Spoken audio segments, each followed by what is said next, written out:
টুনি সবসময় পছন্দ করত টমেটো ক্ষেতের মধ্যে বসবাস করতে, কারণ সেখানকার উজ্জ্বল লাল টমেটোগুলো তার খুব ভালো লাগতো।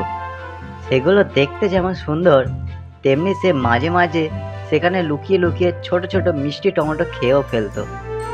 টুনির ছোট একটা ঘর ছিল, যা সে বানিয়েছিল এক গাছের নিচে।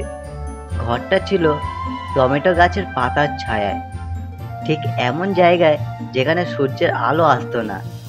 এখানে সে নিরাপদ বোধ করত। এখানে আমি খুব ভালো আছি। টমেটো গাছের ছায়া থাকতে তো বেশ মজা। একদিন বাবলি তার বন্ধু টুনির কাছে এসে বলে, টুনি, শুনেছিস কি? ভাগুরে আবার তোমার পিছনে এসেছে।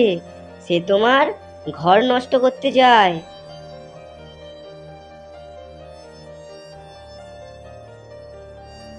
কি করবে? বাঘেরও তো অনেক শক্তিশালী, কিন্তু আমি আমার ঘর ছাড়বো না।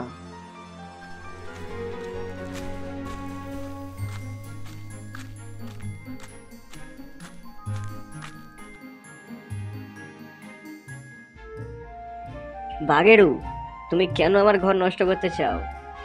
আমি শুধু একটুকু শান্তিপূর্ণ জীবন চাই। টমেটো ক্ষেতের মাঝে আমি সুখী। তুমি তো ভালো কথা বলেছো টুনি। আমি আসলে খুব খারাপ পথে যাচ্ছিলাম। আসলে আমি তোমার টমেটো ক্ষেত যাচ্ছিলাম। তাহলে কি আমরা কিছু সময় একসঙ্গে মজা করতে পারি? তুমি যদি টমেটো গাছের শাখায় বসে থাকো, তবে আমি তোমার জন্য কিছু মিষ্টি টমেটো এনে দেবো। অবশেষে টুনি এবং বাঘেরও বন্ধু হয়ে যায়। টুনি তার ঘর আর টমেটো ক্ষেত আগের মতোই রেখে দেয়, আর বাঘেরও তার ছোট্ট জীবন নতুন করে শুরু করে।